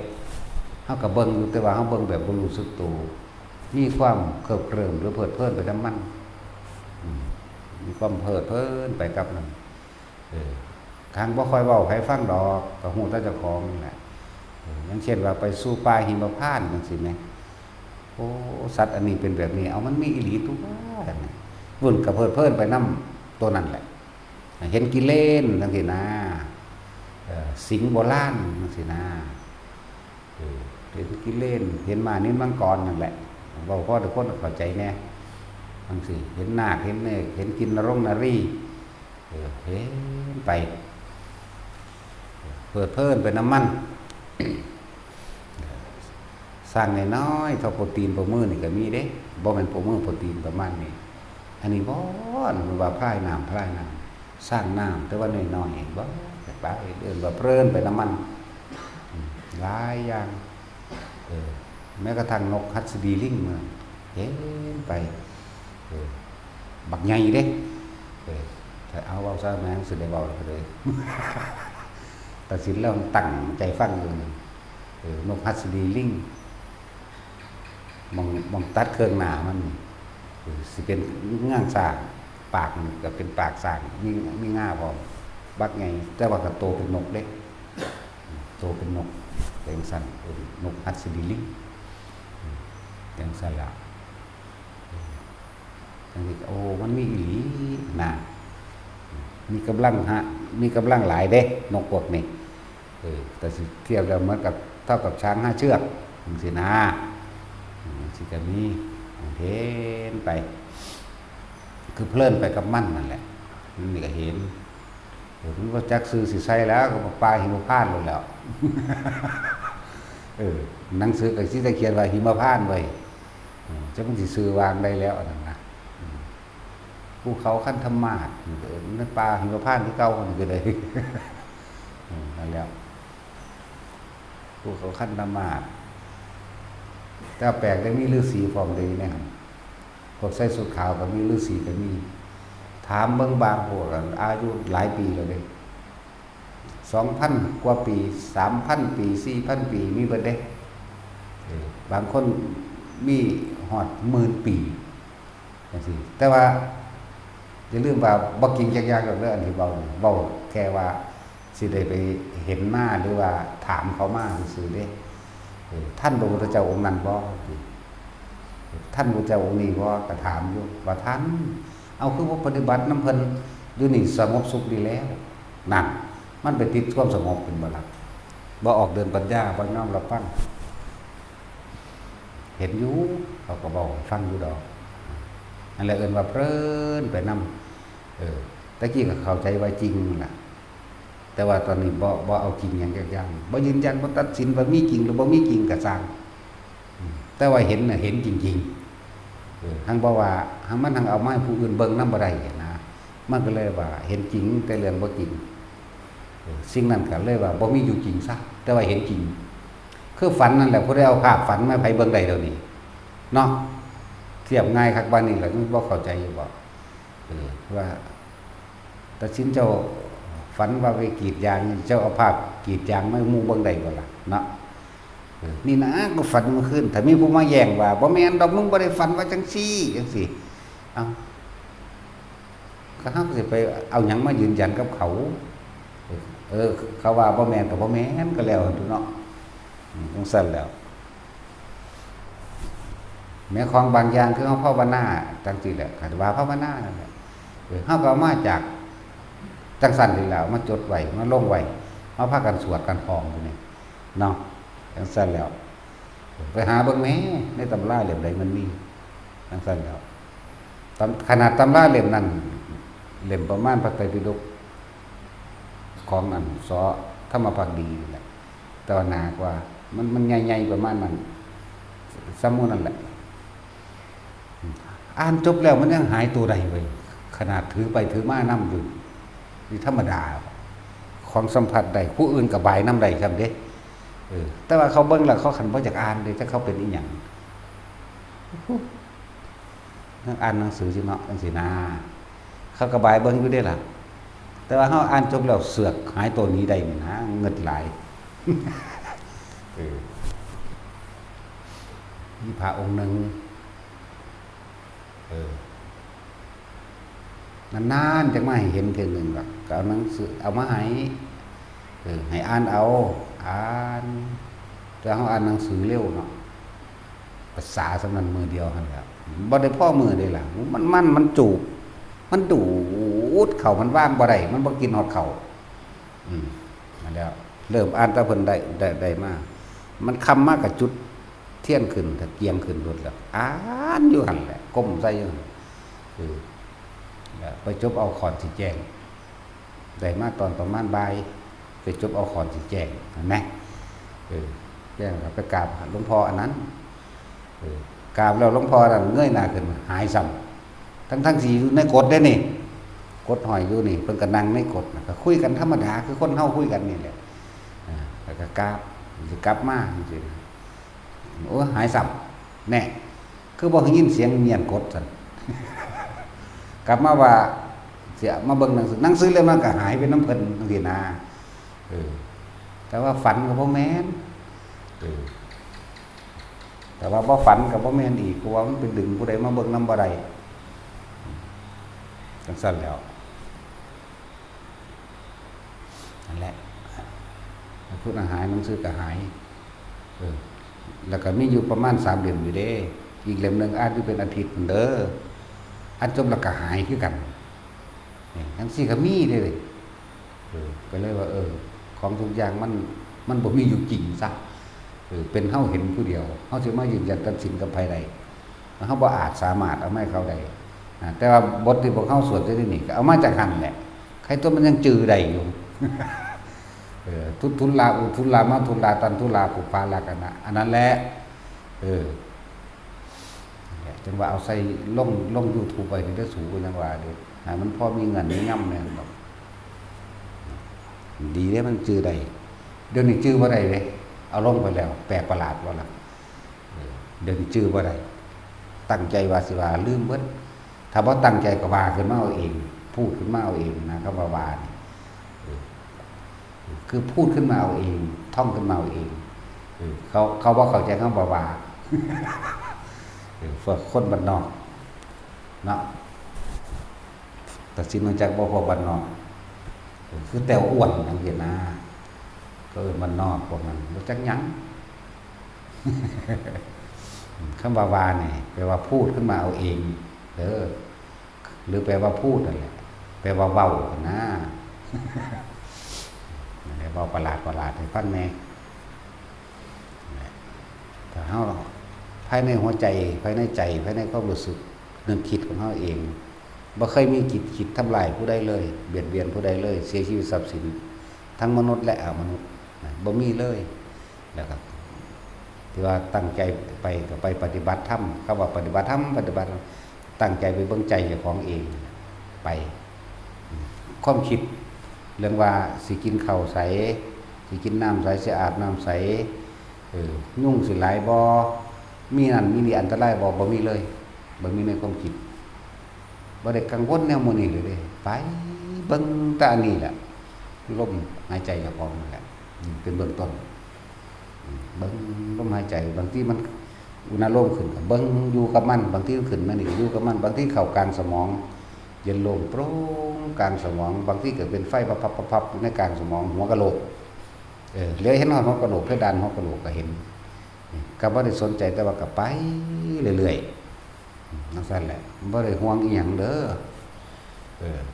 ผมมันอยู่กับตนเองตลอดมันบ่คิดออกมันอยู่แต่ในความรู้สึกตัวเห็นอีหยังประหลาดก็ธรรมดา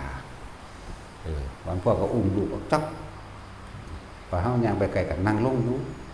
ก็ว่าคนธรรมดาบ่เป็นผีสางอีหยังดอกจังซั่นแหละ บัดที่ถือแบบนั้นก็มีแต่ว่าที่จริงแล้วก็คือว่าผีจริงไม่ได้หลอกผีหลอกมันไม่ได้จริงเพราะว่าความคิดเจ้าของหลอกว่าของเองผีจริงไม่ได้หลอกแต่ว่ามาซอยภาวนาก็สิเว้าเป็นลูกขะเทวดาหรือภูมะเทวดาจังซี่นะมาซอยทดสอบทดลองใจเฮาซื่อดอกว่าเฮาสิไหลไปสิเป็นไปตามปณิธานที่ตั้งไว้บ่นะตั้งไว้บ่ถึงละนั่นแหละตั้งไว้คำว่าละก็ดีบางทีเขาก็พาไปเบิ่งนั่นไปเบิ่งนี่ก็ไปตัวทีนั่นแหละไปแมงเบิดล่ะว่าซื้อไปทางว่าจากใดนี่แต่ถ้าผู้ใดมุ่งมั่นแล้วนั่นมีผู้ซอยในหันแหละถ้าผู้ใดมุ่งมั่นในการที่ปฏิบัติธรรมแล้วเนี่ยจึงการปฏิบัติธรรมมันไม่ได้ยากหรอกว่าจะหนีออกจากลมหายใจมันความรู้สึกในกายมันคำว่าหนีนี่ความคิดหนีเด้ความคิดและความรู้สึกหนีเด้กูสิไปสักคนดอกไว้ยังสิไปคิดถึงบางจุดหมายเนี่ยบ่ถือเด้อเวลาไปน้ำทางไปน้ำลมนี่แหละลมหายใจเจ้าของนี่แหละแต่อยู่หน้าลมได้ก็อยู่เลยหัวได้ก็อยู่เลยกลางอกได้ก็อยู่เลยบางที่มันก็เดินคนลุกไปน้ำก็เดินไปกับการคนลุกนั่นแหละเป็นไปดูสุดกับมันไปพบพ่อยังกระซางนั้นเขาถามก็ตอบไปแล้วไปเลยบ่ได้นำผู้นั้นมาแต่ใส่หนอก็บ่คิดเด้บ่ได้คิดเด้อมีคนมาเอาเขามาให้กินจังซี่ก็กินไปเลยแล้วก็แล้วไปเลยเด้อันนี้มาเว้าให้ฟังทีหลังซื่อๆเด้เนี่ยว่าอันนั้นอันนี้นะว่าเทวดาลูกขะเทวดาภูมิเทวดาหยังก็มันบ่แม่นเทวดาเว้ยมันก็คนคือเฮานี่แหมอันเฮามาคิดเอาทีหลังดอกว่าเอาเขาคือใส่สุดแต่งตัวแบบนั้นแบบนี้เนาะคือบ่แม่นคนสมัยใหม่นะแต่ว่าก็เหมือนชาวบ้านธรรมดานี่แหละนะเว้ยเข้าใจยังจักน้อยบ่เดี๋ยวนี้ มันพวกนุ่งกางเกงเลยหัวเข่าจักน้อยกับกางเกงธรรมดาแต่ว่าเสือเป็นเสือคือเสือฝ่ายแต่ว่าย่อมเป็นสีกรมท่านะมันก็มีตัวเก่าตัวใหม่ธรรมดาบ่แปลกประหลาดนั่นคือชาวบ้านบางทีก็ผ้าดำผูกหัวม้านะมาใส่บาตรข้าวเหนียวส่วนมากกันเขาหัวเขาคือข้าวเหนียวหรือข้าวเจ้าก็มีอยู่ดอกถ้าเป็นคือข้าวมกคือเขามันไก่อันแบบเหลืองๆไหมเอิ้นเขาหยังบุนั่นสั่นเขายังสมใช่เขาอันเป็นเหลืองๆไหมเขาคือเขามันไก่เนี่ยแต่ว่ามันบ่แม่นแบบมันไก่เหลืองบ่เขาหมกไก่บ่แม่นบ่แบบนั้นแหละเขายังก็สร้างหีแมงนะเดี๋ยวกูสูญแล้วบาดนี้ ย่านคนบ่เข้าใจย่านคนบ่รู้จักย่านคนจินตนาการบ่ออกพวกบ่เคยหูจักหยังมันเลยศูนย์คือแต่เป็นไปน้ำมันที่มันมีน้ำมันนั่นเรื่องเขาใส่กระเปาะเดียวนึงดอกกันซันมันงมแมปลงเฮาดอกซอยหยังใส่นั่นน่ะลักษณะนั้นแหละเป็นแบบนั้นแหละมันบ่หลายเด้สำทับพี่เดียวนี่แหละเท่านั้นแหละปอกลงหลังปิดบาทจังซี่ก็ดอกไม้กระดอกไม้บ่งามดอกไม้ขี้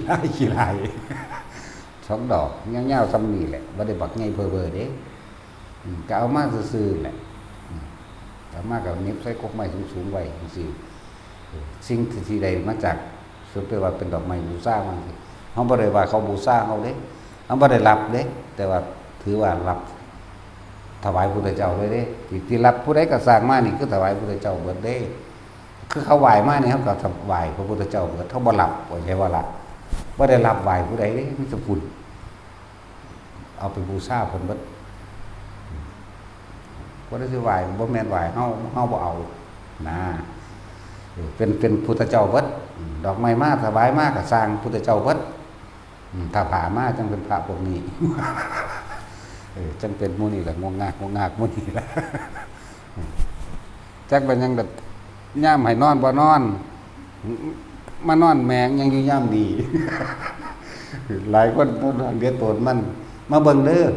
วัดยามมื้อเว้นแง่อยู่เบิดมื้อโลด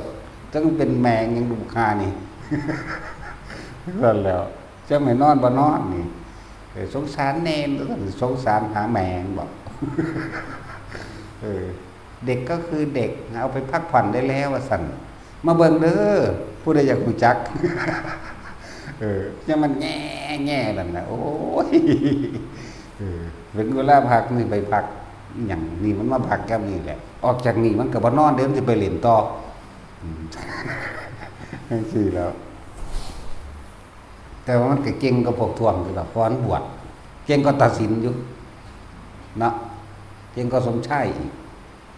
สมชายขนาดมีอะไรบวชแล้วมันยังโอ้ยเดี๋ยวยังก่อนเหนือจะรีบไปไหนว่าเด้โอ้ยบักหาวจะรีบไปไหนสั่นแล้วหางเก่งก็สมชายอยู่เก่งก็ตัดสินพร้อมตัดสินเฒ่าปานนี้ยังบ่บวชอยู่เนาะมันยังบวชแต่น้อยอยู่แต่ว่าฟาดหัวคือเก่าล่ะโปเอาคือเก่าออกจากนี้บ่ได้นอนเด้อจักมันสิไปเล่นไหแมงทางใดได้นี่สั่นแล้ว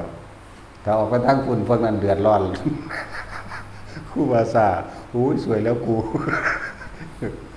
ยังอีกผู้หนึ่งโดดตั้งนี้ครูบาถูกบอกโดดตั้งนี้เดินนโมมาแล้วหวายเคาะประตูเปิกตั้งหนึ่งโดดตั้งนี้แล้วนี่ไปอยู่ของไม้ยิ่งที่ธรรมดาบอกสั่นแล้วแหละหลายอย่างแต่ว่ามันก็เก่งอยู่เก่งก็ทุกคนผมก็บวชนั่นแหละมันยังอยู่ได้อยู่2 ปี3 ปีนี่แล้ว3 ปีนี่แล้วเนาะ3 ปีแล้วเด้อมันก็ทนตีนทนมืออยู่เด้อตีก็ตีบักเก็บพุ่นเด้อเวลาถึกแสมานี่ถามเอาระว่างั้นครูบากับแก่ตีกับหลวงพ่อตีจะเอาใดเอาครูบากับแก่ตี10 เทื่อก็บ่สู้หลวงพ่อตีทีเดียวก็สั้นแล้วมันจะให้ไผตีให้ครูบา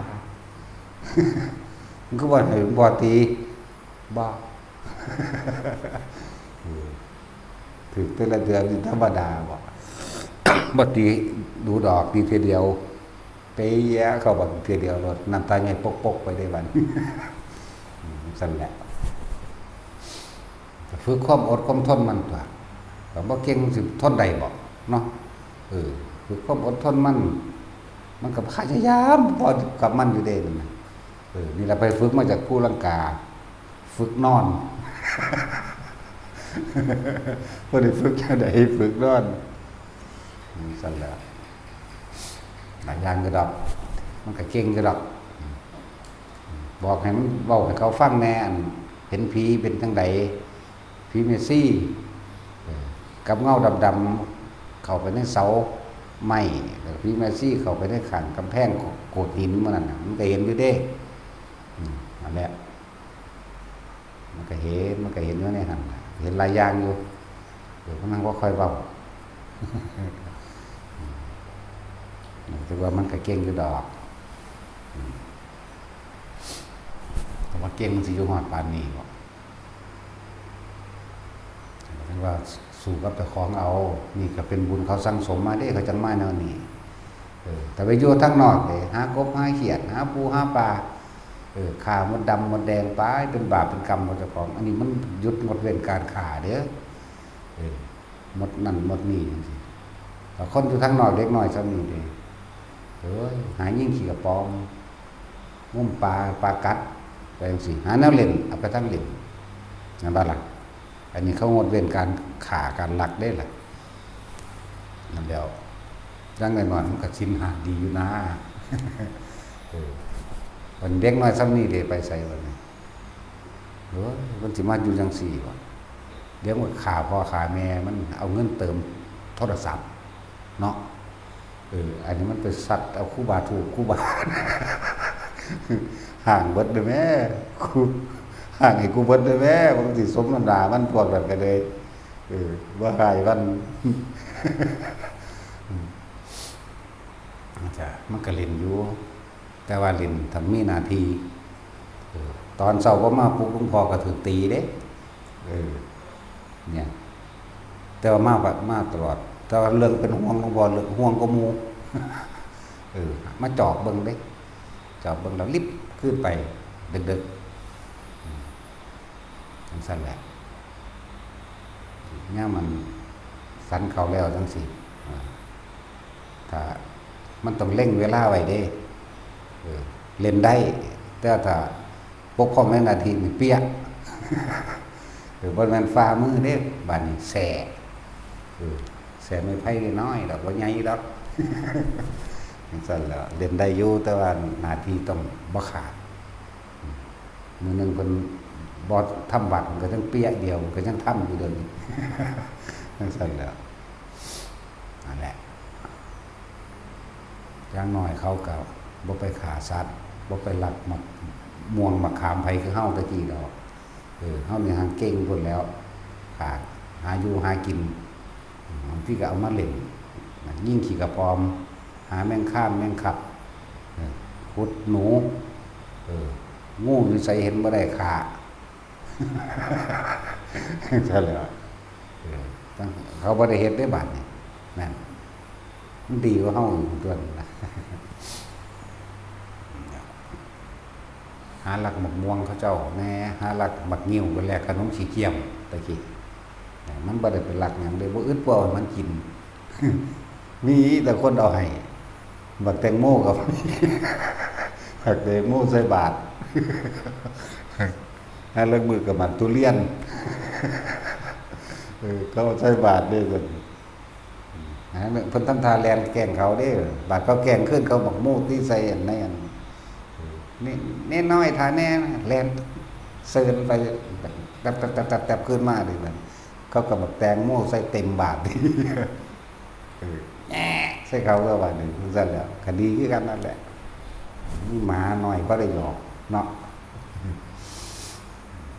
อันนู้นมือกับบักทุเรียนบอกเขาจะว่าเอาบักเผาให้จากแซงหนึ่งวะ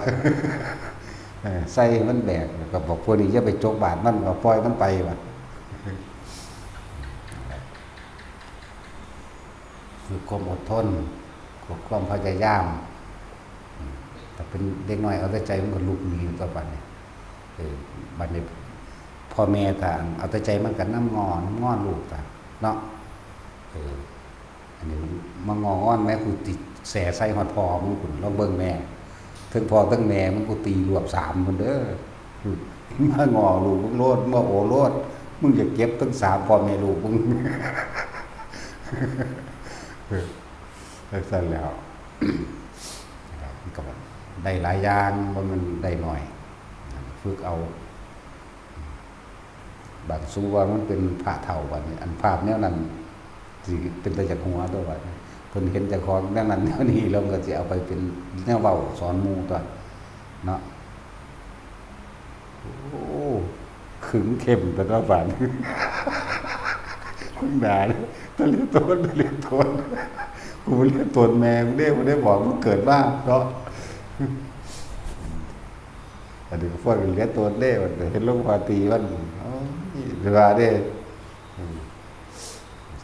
มันบ่เก็บดอกนอกจากแสแต่แสนี่เก็บแน่ตีหัวนี่เปียบักแห้งมันก็บ่เก็บดอกอันนี้ต้องยังเกาะอีกคนนึงยังกระโดนด้วยกันผมเห็นบ่โดนเด้โดนเบิดเด้มันก็เลยบ่ได้เกี่ยวกันเด้สวัสดีซื่อลืมล่ะเศร้าก็ถืออยู่2ปัวมันตัวนั้นก็ได้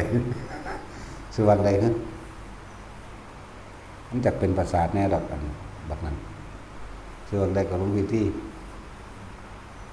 มันถืออยู่2เปียอยู่มื้อเช้านี่นะฮะบ่ใส่แว่นตาหรอกพระแม่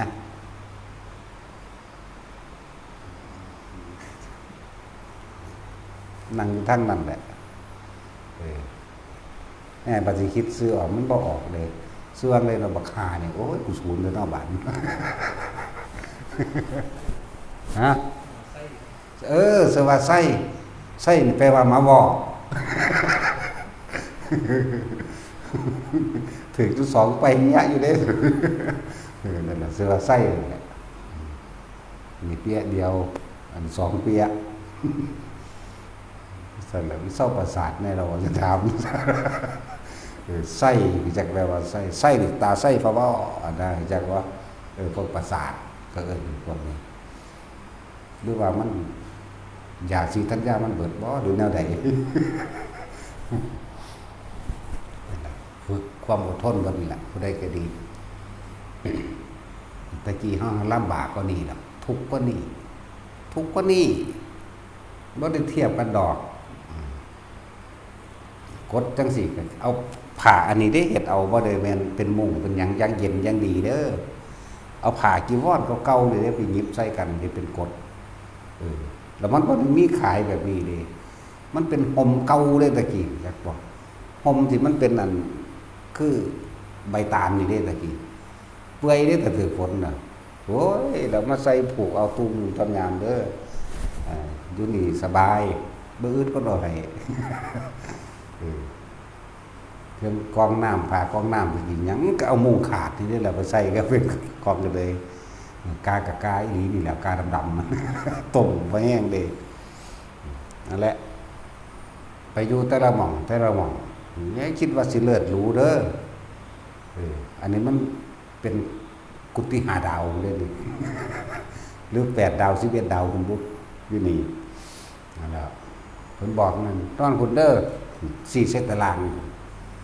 ตะกี้ศาลาสูงๆใหญ่ๆเนาะศาลาแต่เขาเจ้านะกุดกับเขาเจ้าก็บ่แม่นกุดแบบนี้เด้เป็นหลังขึ้นแบบโบราณตะกี้นะนอนก็นอนทั้งใต้ดินนั่นเด้ล่ะบ่ได้ไปนอนทั้งเทิงส้วมก็บ่มีหาข้าวปลาเอาไม้แกงเอาอยากว่าล่ะไปทั้งได้ก็ย่างเอาเด้โอ้ยอันนี้ขี่รถเวินไปเจ็บใครได้ป่วยก็อดเอาได้บ่ไปเด้หาหมอก็เลยอันนี้มีคนขับรถให้แซงคิวเขาแต่ว่ารู้สึกว่ามีแต่พวกอสเนาะเป็นยังจังไงอ้ายเขาคือสิตายเบิดโอ้ยเราก็บ่ให้มันเลินนั่นสิบ่สู้จังว่าอดเอาแน่ยังก็เลยเนาะแต่ตะกี้นั่งยังมันไข่เอาบักฮวงป้อมากัดกินโหลดมันก็เศร้าเองตัวบักฮวงหลอดบ่ได้แม่นไฟฟ้าบ่ได้มีไฟฟ้าซุมื้อนี้ยังโซลาร์เซลล์พกแบกใส่ลังไปแต่ละคนโทรศัพท์มันนั่นมีเบิดโลดอันนี้บ่มีหยังเด้อกาแฟกับกาแฟกาพญานาคกาแฟจวดกากวงกาพญานาคมันสั้นแล้วแต่ฝนตกนี่มึงแล้วสาดบานขนาดเอาใส่ถุงมัดไว้ปลอมไว้มันก็ยังซึมเข้าได้ต้องรอให้มันแห้งซะก่อนเด้เทียนกันเทียนเหลืองๆอันนั้นเทียนน้อยๆเทียนใหญ่บ่ค่อยมีเด้เทียนเป็นถุงน้อยๆเนี่ยเทียนน้อยๆครับบ่แม่นอันใหญ่ๆซ้ำโปมือยาวๆเด้โอ้ยทรมานก็ยังมีธรรมดาพวกเขาจังแม่นยังแล้วมีแต่กรรมฐานสำอางเบิดเอาหมดบ่จักว่าคุณนางดอกกรรมฐานสำอางนั่นแหละก็อดเอาแน่ล่ะอีหยังก็เลยอยู่นี่โอ้ยหยังบ่มีเน็ตเนาะยากแต่น้ำเน็ตโอ้กูเกิดหลายตะกี้เฮาบ่ได้มีจังเน็ตยากฮอดน้ำเน็ตเด้เนาะหลายอย่างอยู่ดอกเตรียมมาเทียบให้ทุกคนเทียบกับเพิ่นแน่เทียบเพื่อให้เจ้าของอดเพื่อให้ของทนเพื่อไปความทุกข์ยากลำบากบ่แม่นว่าเฮ็ดไปตามใจกิเลสที่อยากได้อยากเป็นอยากเอาจังซั่นเด้คิดว่าบ่มียุ่งบ่คุยหลายคักคือหยังนี่3-4 โมงแรงแล้วเอาระบาดนี่เวลามันออกแล้วเบิ่งล่ะแต่ขึ้นผู้ต้องขึ้นไปสูงๆจังบ่มียุ่งแต่อยู่ทางต่ำนี่มีแน่แต่ขึ้นผู้ก็เลยต้องขึ้นไปทุกทางสูงมันบ่มีหรอกหลายอันหลายอย่างแค่เอามาสรุปให้แต่ละคนหาวิธีที่ง่ายให้ได้นี่เฮามันยากเลยเราทำสมาธิอิหยังก็ว่ามันเป็นล้านเทื่อบ่ได้บ่แม่นหาก็เฮ็ดเป็นล้านเทื่อพุ่นเด้ออันนี้ เฮ็ดเทเดียวหนึ่งดังเขาบ่ได้เฮ็ดทำฝันเอาซื่อเอามาถาม เออเนาะฝันเอากับวันนิมิตอุ้ยมื่นตาเห็นอยู่มันก็ยังเฉยๆอยู่นั่นแหละไว้ทุกคนอดเอาอันนั้นอันนี้เนี่ยถามเจ้าของได้บัดเกิดมาเพื่อหยังสิต่อสู้เพื่อหยังเรามันได้หยังและจุดหมายของชีวิตคือหยังนั่นแหละสู่ผู้ใดก็ช่างเถอะสู่กับตัวเองมันดีที่สุดเราต้องสู่กับตัณหากับอุปาทานตัวเองความคิดของเขาเองแหละสู่มันให้ได้ควบคุมมันให้ได้วิธีก็บอกสมือละลมหายใจของละเอาสมาทาน